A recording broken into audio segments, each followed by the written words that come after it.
Hello, everyone. Welcome to the webinar on product innovation, balancing sustainability, risk, and returns.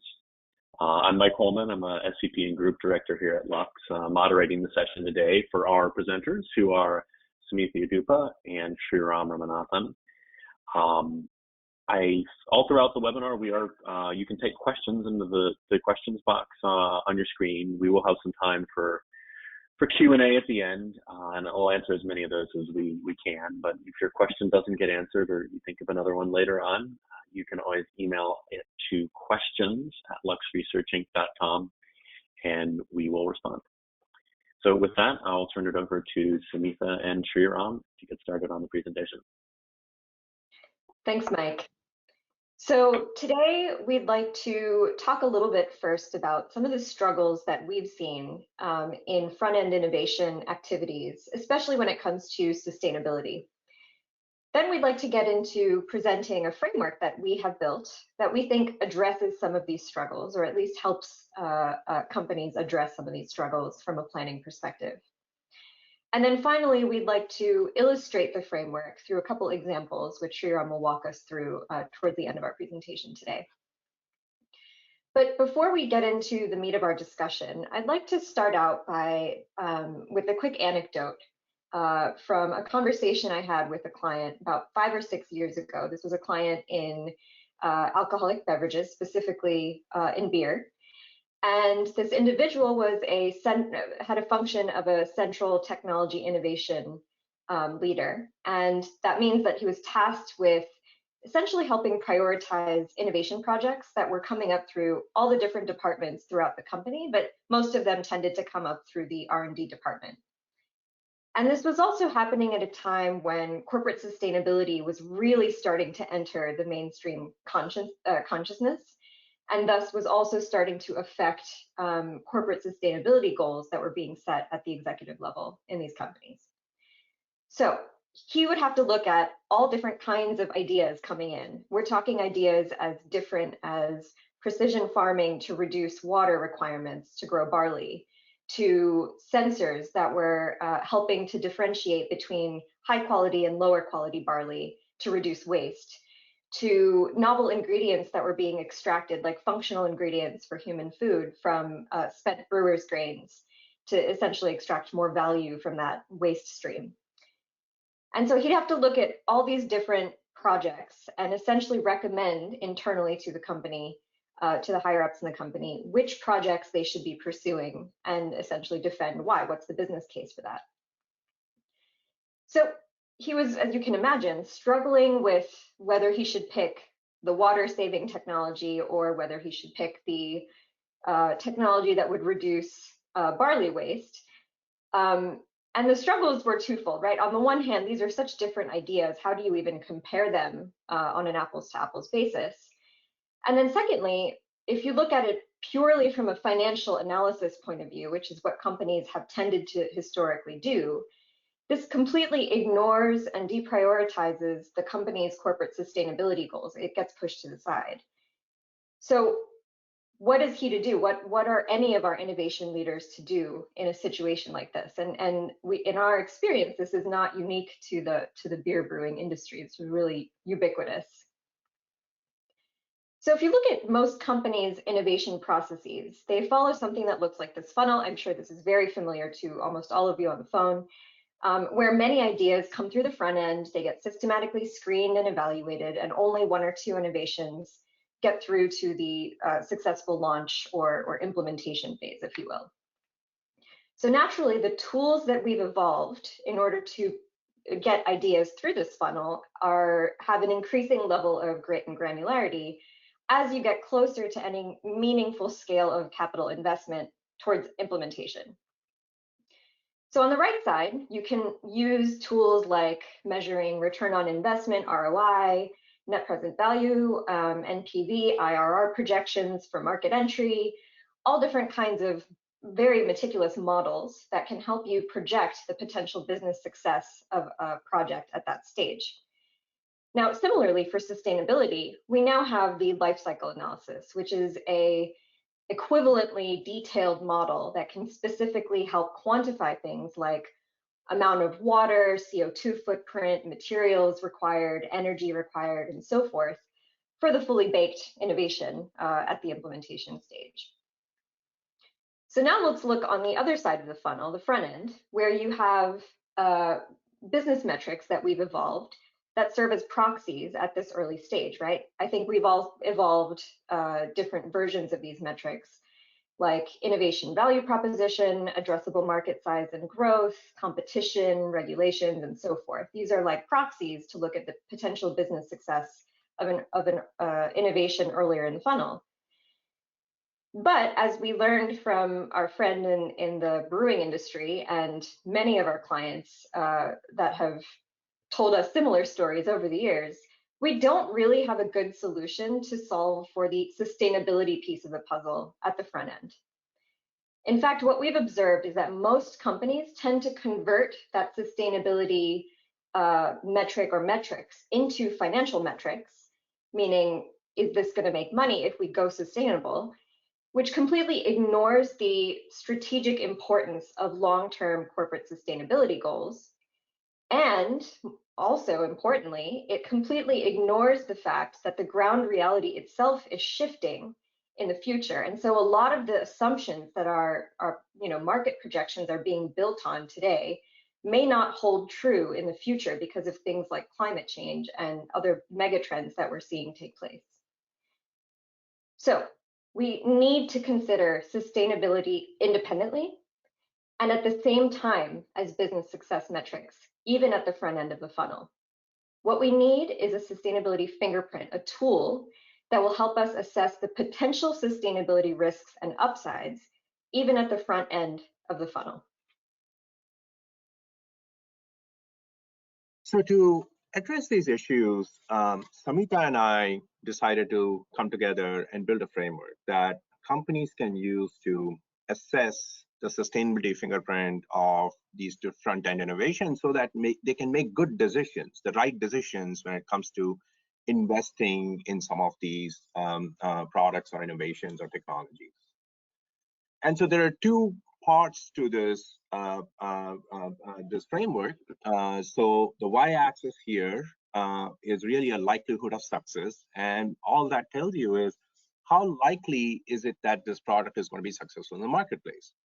And this is important because you don't want to develop innovations or you don't want to invest in sustainable innovations just for the sake of sustainability. You also want to make sure that it is going to be a good business for you. Now, the likelihood of success really depends on a few key metrics like market size and growth, or how good the technology is, what are the barriers, whether it's regulatory barriers or other kinds of barriers, or even the cost of manufacturing that particular product at scale. Now, this is something many of you who have been innovating for many, many decades, you probably use some similar kind of metrics. And our goal in this webinar is not to focus too much on this particular parameter. What we want to focus on is the bottom axis, which is the sustainability impact potential for a particular product or innovation. Looking at this another way, what this measures is the level of risk it poses, that particular product or innovation poses, with regards to sustainability. So something that's to the far right has a very good sustainability impact potential, or in other words, it poses very little risk to sustainability. Now, the single axis, the single score of sustainability impact potential does not really tell you the whole story. In fact, to measure that sustainability impact potential, you need to consider 6 different metrics, which we bucket them together into 3 categories. So first is inputs, so water and raw materials, how much water or what kind of water or what kind of raw materials go into making your particular product. The second is outputs. What is the waste or what is the amount of greenhouse gases or GHG emissions that you have while making that particular product? And then the third category is surroundings. What is the impact on the ecosystem? Are you affecting wild animals in some way? How are you using land and what does it mean to the land going forward? Or perhaps human welfare. what are the working conditions under which your employees are going to work to make this particular product. But now, it is not just sufficient to look at these 6 metrics in your own narrow context of production and distribution activities.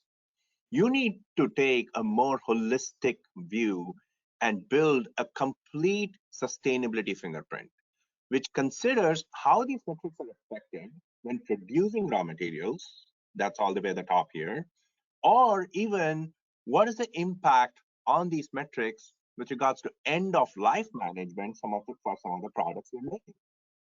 I will now hand it back to Samita, who is going to dive a little deeper into how to score these different metrics for any particular product or innovation. So Sriram introduced 6 metrics that we need to consider, and we've established the importance of evaluating these metrics across the entire value chain associated with your innovation, your new product or solution, essentially your innovation. So how are we actually assessing this? Well, to answer this, I want to introduce the idea of a benchmark. So in our sustainability fingerprint, a benchmark is essentially a best-in-class technology or solution that addresses the same application as the target innovation. Let me give you an example. So if I wanted to build a sustainability fingerprint for fuel cell vehicles, so we're talking about sedans, fuel cell driven sedans, I might benchmark that against a plug-in electric vehicle like a Tesla or an ICE vehicle because they address the same application.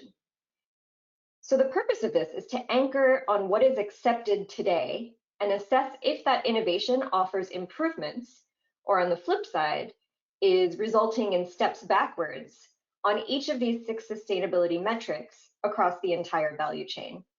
And we're comparing 2 value chains here, right? So it's not just the innovation versus the innovation, it's the whole value chain for your innovation versus the whole value chain for the benchmark. And the reason we've done it this way is because despite how we all wish that we could wake up tomorrow in a completely net zero, energy efficient world, in reality, that's not going to happen. It's going to be a marathon of increments. And so that is why our framework reflects that incremental change from what is known to be best in class today. So for each of these 6 metrics, we assess how well the innovation is going to perform against the benchmark, value chain to value chain. So for example, let's first take a look at water, one of the metrics, in the raw materials part of the value chain. We ask questions like, what is the quantity, how much water is required in order to produce the raw materials required for this innovation versus the amount of water required to produce the raw materials for the benchmark. That comparison, the delta between the two, results in a score. So if the delta is positive, that's a good score, and if the delta is negative, that's a bad score, right? So we want the innovation to be doing better than the benchmark. So similarly, we also ask questions about the quality of water that's needed. Is it ultra pure water? Is brackish, dirty water okay? So on and so forth. Again, as compared to the benchmark in the same part of the value chain. Is the right amount and quality of water available where needed to produce the raw materials, again, compared to the benchmark? And then finally, is the water used in that raw material step more or less recyclable for the innovation as compared to the benchmark, what's happening upstream with the benchmark?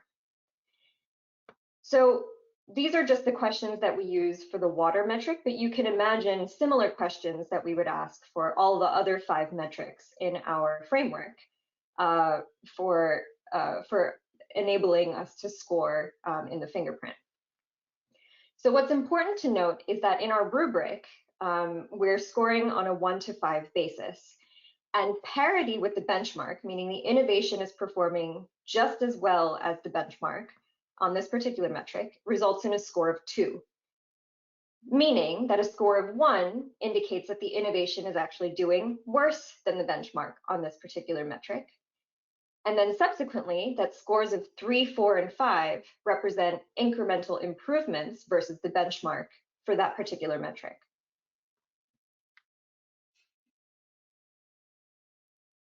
So we've thrown a lot of information at you with regards to the framework, and the question is whether this framework actually works. And so to stress test this, what Samita and I did was we applied this framework to a broad range of innovations across multiple industries. What we are going to do is now share an example of how we applied this, and we are going to pick the specific example of beverage bottles. Now, Samita talked about this idea of having a benchmark. And in the case of beverage bottles, we found that the best benchmark is polyethylene terephthalate or PET-based bottle, because that's the most commonly used bottle today for most beverages. And that is the bottle people are trying to replace from a sustainability perspective. So when you look at this 2x2 chart that we showed earlier, what you notice is that paper bottles do much worse than PEF bottles or polyethylene furanoate bottles, which are supposed to be biodegradable, as well as bio-PET bottles on the likelihood of success axis. It also doesn't seem to be doing that great. It's marginally lower on the sustainability impact potential axis compared to these other technologies. And that is indeed surprising, considering that so many CPG companies just in the past year or two have been investing heavily into paper bottles as a sustainable alternative to PET bottles. So let's now dig a little deeper into paper bottles to understand what exactly is going on. Paper bottles tend to score lower when it comes to the likelihood of success for two reasons. Firstly, paper bottles can never match the performance offered by plastic. But on top of that, they offer a much worse consumer experience. Looking at a beverage through a transparent bottle, looking at the orange juice, looking at the beer is really part of that consumer experience, which the paper bottles take away because they are opaque. Now on the right, we have the sustainability fingerprint for paper bottles, and we are going to focus only on the water metric alone. So as Samita mentioned earlier, we look at several aspects while developing these scores, which is quantity, quality, availability, and recyclability to figure out this fingerprint. What we find here is that paper bottles are not any better than PET bottles, especially when it comes to the production and distribution and end of life parts of this value chain here. And the reason is because while paper by itself per ton requires a lot less water compared to making plastic, when you consider the entire value chain, or PET in this case, paper bottles require roughly about 5 to 7 times more material to make a single bottle compared to PET. And as a consequence, on a per bottle basis, the amount of water consumption is comparable to PET. And so we take this approach, asking all these questions about quantity, quality, apply the same methodology across those 6 metrics, everything from raw materials, GHG emissions, waste, ecosystem impact, and human welfare, to develop this fingerprint for paper bottles. Now, without diving into the details here, what I would like you to ask you is focus on the gray parts of this chart. And when you focus on those gray parts, when you just stare at it, you notice that paper bottles are not significantly better than PET bottles, especially in the end of life part of the value chain, which is the fundamental reason why CPG companies are exploring alternates to PET, right? Recycling is a big problem. The reason paper bottles suffer in this end of life part of the value chain is because they all need a plastic barrier coating for beverage applications. And once you put that plastic barrier coating on paper bottles, it becomes very hard to separate them from paper, therefore making it very hard to recycle. So what does it mean? Should we just stop working on paper bottles? No. The answer is that you really focus on those gray areas and you figure out where the gaps are when it comes to the sustainability fingerprint. And you can do that by looking at the photo negative of the sustainability fingerprint. It also tells you where the innovation opportunities lie. And you can start diving deeper into who are the people or who are the stakeholders working on some of these innovations? So for example, paper bottles score lower when it comes to the ecosystem impact in the raw materials part of the value chain because you're using trees to make paper, which is the main ingredient for making pulp. And these are hard to replace. And fortunately, companies like Red Leaf Pulp are trying to address this gap by developing pulping processes that can convert wheat straw, which is a lot easier to grow, into pulp and lignin. Or consider the production and distribution part of the value chain, where, as I had mentioned earlier, paper bottles do tend to score low or are comparable to the benchmark, PET in this case. And the reason, again, to remind everyone, is because paper bottles need a lot more water on a per bottle basis simply because of the extra amount of paper you need to make these bottles. And this is where companies like Nalco Water are trying to address this gap, this issue, by using a combination of sensors, AI, and automated dosing. In one particular situation, Nalco claimed that a paper mill saved nearly 36 million gallons of water in a single site. Or finally, as we discussed, paper bottles struggle with waste recycling because of the use of that barrier coating, which is made out of polymers, which is hard to separate from paper. Again, Notpla, a London-based company, is trying to address this gap. And the way they are doing this is by innovating seaweed-derived coatings that biodegrade within 4 to 6 weeks. So, as Sriram just described with one example, the framework can be used to extract some really useful strategic input as to where individual innovations might pose the greatest sustainability risks or offer potential upsides throughout the value chain. And this is incredibly helpful in identifying where to focus innovation if you do choose to pursue a particular innovation that has some of those risks. We illustrated one example in the beverage bottle domain, but this framework is equally powerful for innovations across most industries. And we've actually collected quite some data on several different innovations that you can see visualized here. Unfortunately, we don't have time to go into all of that today, but zooming out a bit, I think it's important to note that the sustainability fingerprint is not a tool that will automatically tell you which innovation to pursue or not pursue. Sustainability is inherently not a black and white concept, and companies will and should continue to make decisions and choices based on business success factors and strategic alignment to their corporate strategy. But the real value of this framework is that it highlights potential sustainability risks and upsides early on in the funnel, giving us a facsimile for that LCA that we saw early on for the later stages of the funnel.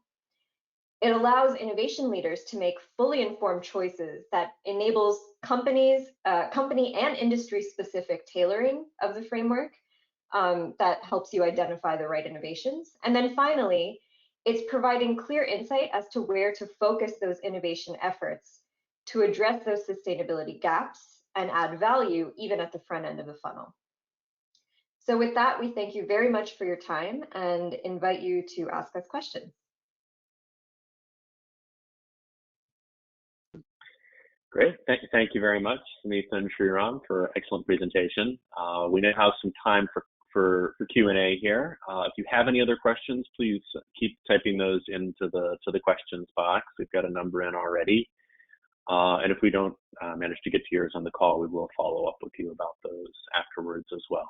But to start, why don't we, there's a question here about the applicability of the framework. In particular, can you use the sustainability fingerprint framework also for more developed projects in lieu of an LCA? Yeah, I can take that one. We believe that this sustainability fingerprint framework is better for early stage innovations.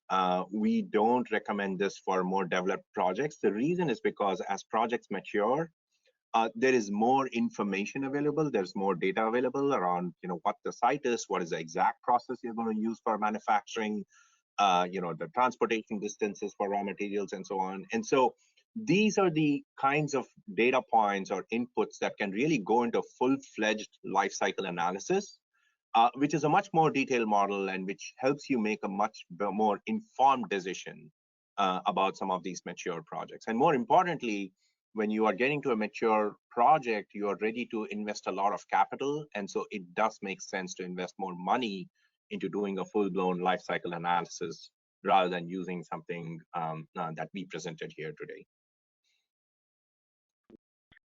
Are there any technologies or industries for which this framework doesn't work? I can take that one. So in principle, the framework can be applied to innovations across industries.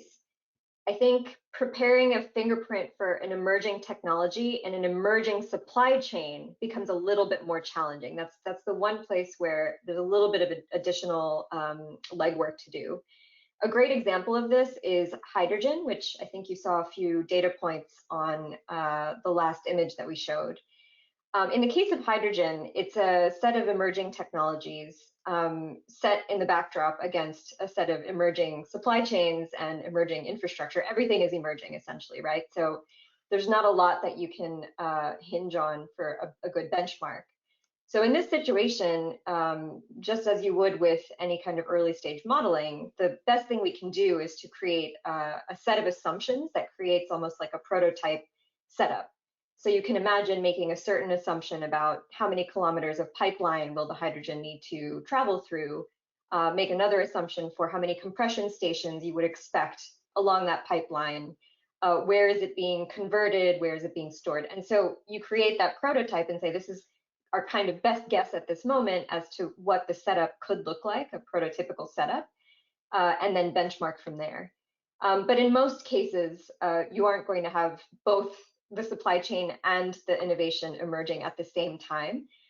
So these are more rare cases in our opinion, but it is definitely applicable across industries. Yeah, in that type of emerging industry or value chain, you just have to make a lot more assumptions. In particular about the benchmark, which kind of segues nicely into the next question, which is how do you pick a good benchmark? I can take that one too, Sriram, if you don't mind. So in principle, a benchmark can be any incumbent technology or solution that's targeting the same application. But selection of the benchmark is kind of going to direct the outcomes and the narrative that comes out of the fingerprint analysis. So we ran some data in preparation for when we built the model on alternative proteins for human consumption. So we're talking about things like pea protein and cultured meat made in petri dishes and a few others that we looked at. And you know, we had some choices for which technology or innovation we could use as a benchmark. We could have picked beef, like cattle that gets turned into beef. But if you think about it, pretty much any plant-based or non-beef protein is going to look like roses in comparison, because I think we've all seen the number of studies about how unsustainable beef production is for so many reasons, like land use, methane emissions, so on and so forth. The list goes on. So if that's kind of a known problem and a known, you know, worst case scenario, it doesn't really help us to use that as a benchmark because everything else will look amazing in comparison. What we chose to do instead is pick something like soy protein isolate as a benchmark because it is best in class. It's a commercial protein that is used often as a protein substitute for people, for example, who don't want to eat meat. And it is addressing exactly the same consumer base and essentially job to be done, if you will, around proteins. So this serves as a much better benchmark to actually get nuanced insights out of the fingerprint analysis. And we recommend to do it that way every time.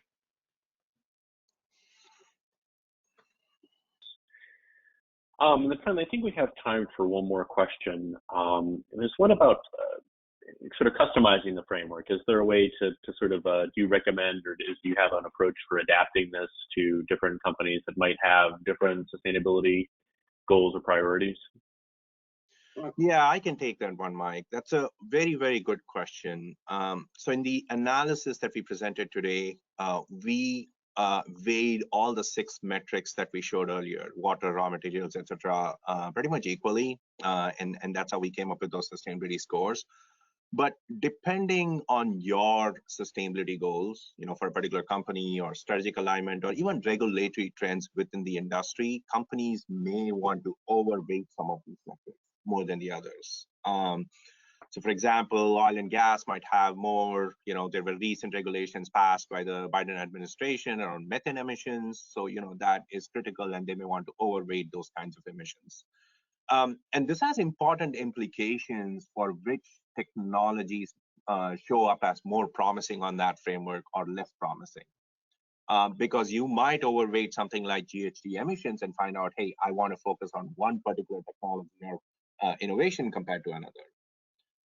And so we strongly recommend that companies should adjust the weightings for those different metrics and make decisions that are a good fit for them or for their own industry sector. All right.